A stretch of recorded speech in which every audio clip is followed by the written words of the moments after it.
What's up, everybody? I'm back again with Lior, and today we're going to be talking about using AliExpress and some of the myths that people believe about AliExpress. Hey Jack, I'm very happy to be here again. So, do you want to start or you want me to start about the You can start. It's all good. Cool. So, I think we can start with the myth, really, as you told. The first common thing is that a lot of people are afraid to work with the Chinese suppliers and AliExpress because they're afraid that the products, that the Chinese products are very low quality. So actually, this is right. Really, a lot of Chinese products are low quality, but it's not right for all of the sellers. On AliExpress, we have option to see the reviews and feedbacks of each of the sellers that we work with them. So on this way, we can know how the product quality will be before we start work with these products. So this myth is right, but we can work with it. So that's very good.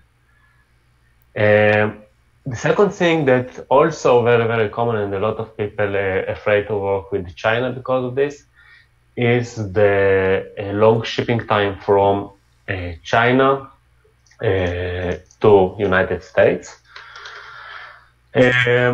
So about this thing, also this is right. It's taking a lot of time, but a lot of people, for example, let's start from focusing on the American people.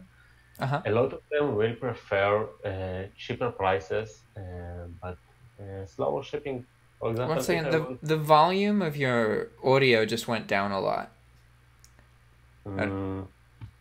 Okay. Now? Yeah, there you go. It's better now.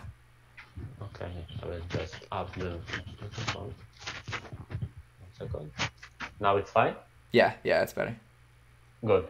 So, a lot of Americans will prefer cheaper prices with the longer shipping time. For example, if I order like something that I not really need right now, I prefer to pay some dollars less, and sometimes it's also a lot of money for more expensive products. Yeah. And wait more time. But this is if we focus on American people. If we focus on the other world, where Amazon, for example, not exists. Like, the international world. Yeah. For example, I'm from Israel. We still don't have Amazon in Israel. So for us, it's very usual to wait like 3 weeks for a product when we buy it on the internet. If I buy something on eBay, I don't expect it to come to me like in 5 days or 2 days, like from Amazon. Mm-hmm.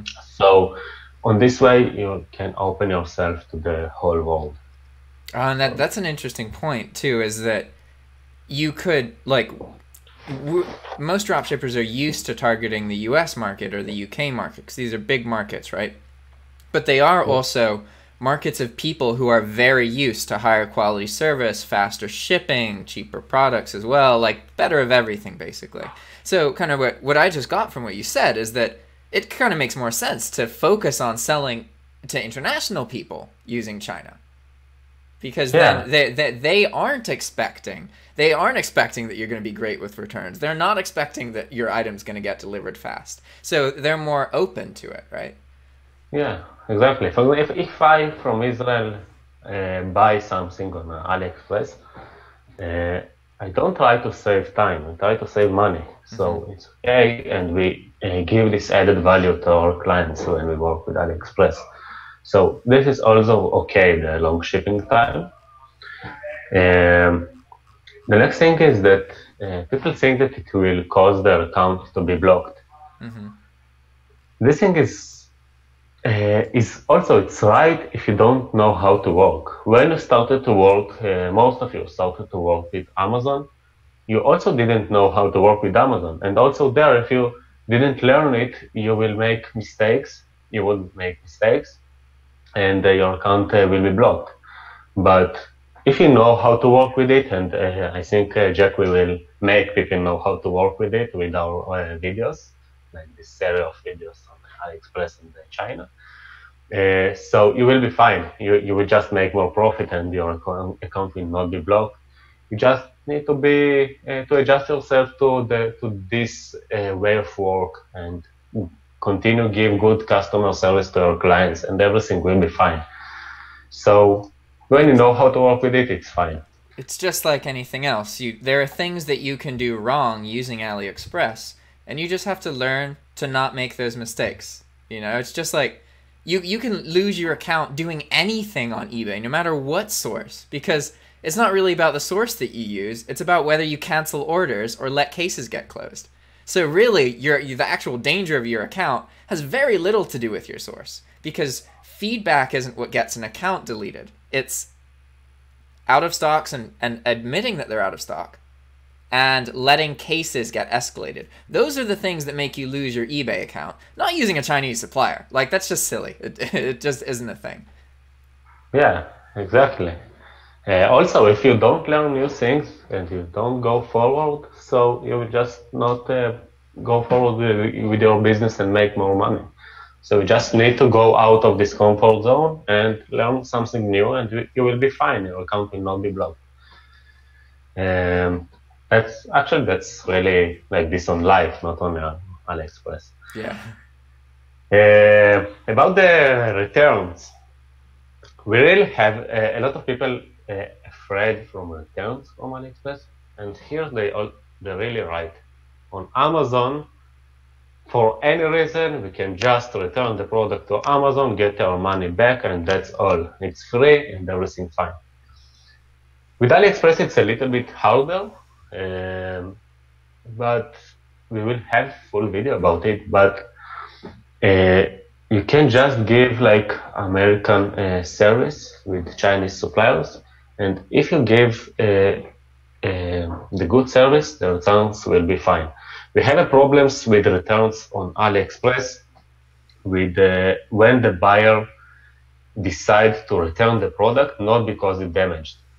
On this case, we just tell that buyer pays the shipping, and on this way we are covered. Mm-hmm.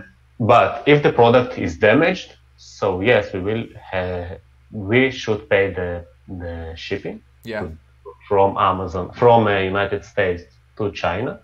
But after that, we will get the money back from the supplier, so it's okay. So here, the only difference with the returns is that when buyer cancel it just because he don't want this product, for example.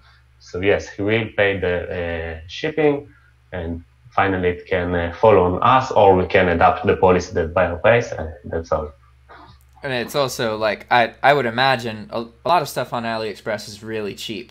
So if you have to fully refund an order every now and then, it's not the end of the world. You know, like I do that with a lot of my items when they're GSP and they have a problem. And it doesn't matter if it's like 20 or 30 bucks. I mean, really, it's not a big problem. However, if it's like $200, $300, or $1,000, completely different story, right? So returns, for me, when they are cheaper products, they're pretty much stress-free. It really doesn't matter a whole lot. But the second that you're selling more expensive stuff, and that stuff you have to deal with a return, that's stressful. Yeah, actually, you're right. For cheap products, if the product is damaged, most of the times the supplier will just send this product again to the buyer, or the maximum, the worst case that can happen is that we will lose this $10 or something like this. Mm-hmm. For most expensive products, we will just communicate with the supplier, and we will sort it with him. But so this was the hard things with AliExpress. But why we should really work with AliExpress? By the way, about the damaged product, if we just give this product for $10 for free to the buyer, with Chinese suppliers, with AliExpress, we will make this money in like 3 sales. So it will be very easy to get this money back. So it worth it. So why AliExpress? The first thing is more profit, as I said now. And cashback that also connect to this. We talked about this a bit on the previous webinar, on the previous video. On AliExpress, we have up to 7% of cashback for most of the products. So it's great for us because we grab much more profit for nothing. 7% is good. Yeah, it's great. We have a bigger market, as we talked before. Huge number of products. I never checked this, but I think they have like more than 1 million products. I'm sure they have more. Oh, it must be. Walmart has about 4 million products technically.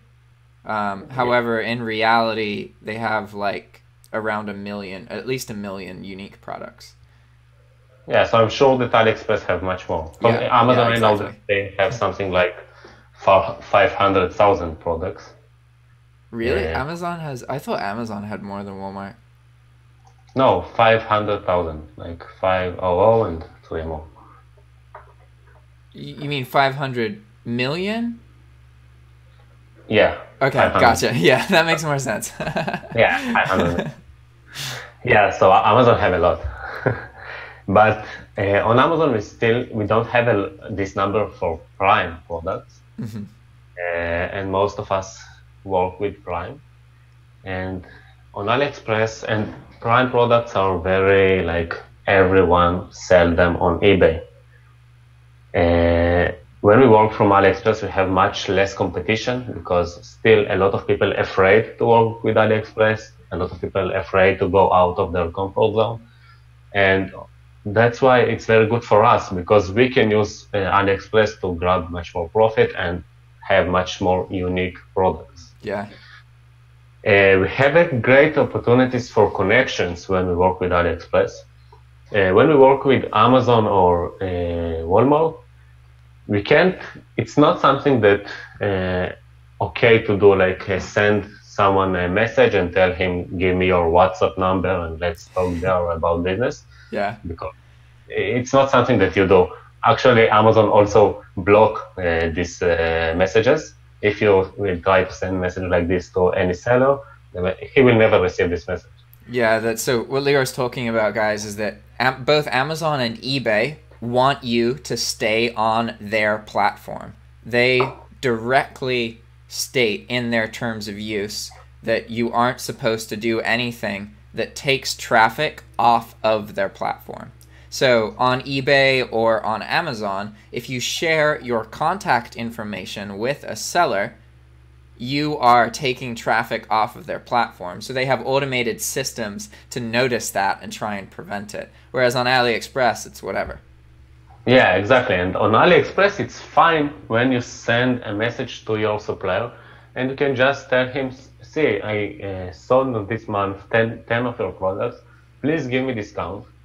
And in 99%, the sellers will give you this discount. So you can really make a business on AliExpress. It's much easier. Mm-hmm. And on this way, you can make also great connections if you want to do something like private label later or something like that. So it's really cool.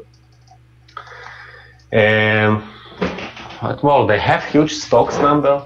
I mean, the products have a lot of quantity. Mm-hmm. On Amazon, if product go to out of stock, so maybe you will have to cancel the order of your buyer.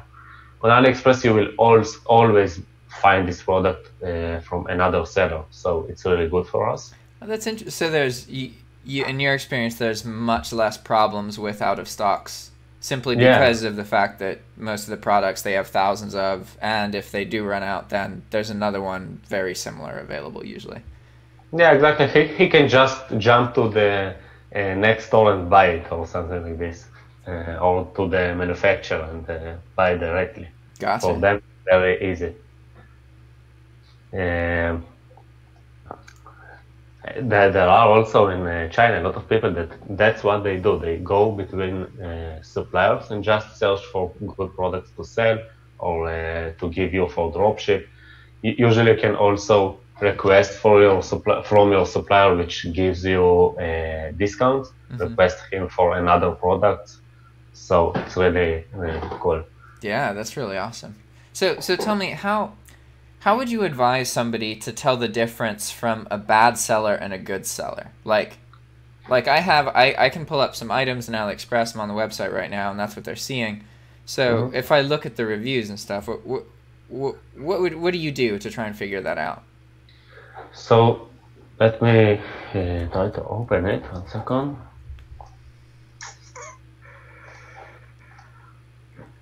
The first thing is that we have one very cool extension which is called AliTools. I will try to share my screen for a second.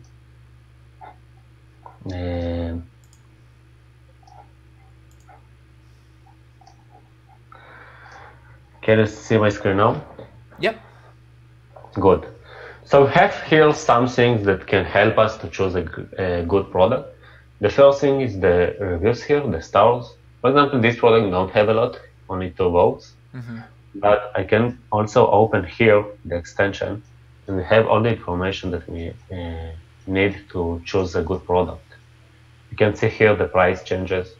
One good thing is that if price changed, it's very okay to send the supplier message, please give me the cheaper price that you had 1 day ago. On Amazon, you will never do it, and nobody will accept it. If I write, for example, like toys, let's say,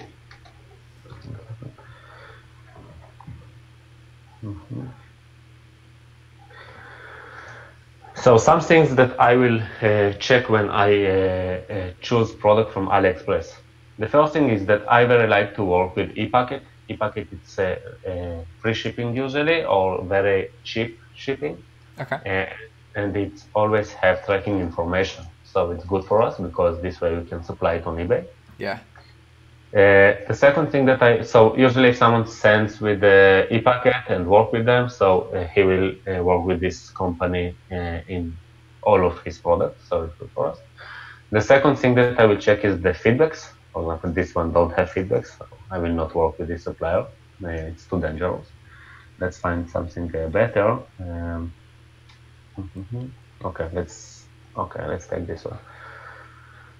Here, I will always check that the product have more than 4.8 or 7. 7 also fine. 4.7 feedbacks, like stars, and more than 100 votes. I will take this product. So it's good, for example.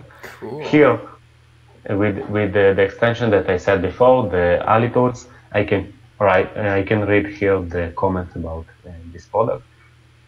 As you can see, if I have here the smiley, so it's good for us. We should definitely do a video specifically about the Chrome extension. That would be cool. Yeah, okay, no problem. And the last thing that we can see here is the positive feedbacks. If same as on eBay, if the seller have more than 97 or even 95, it's fine. I would work with these sellers, and that's all. On this, like if I look on this page, I can decide exactly if this seller will be good for me or not. And yes, I think that it can be a very good idea to make a video about Chrome extensions. Cool. Do you want to make a video next about the Chrome extension? I think this is solid. We've talked about AliExpress, covered everything. I think I'll end the video now. Yeah, we can make it.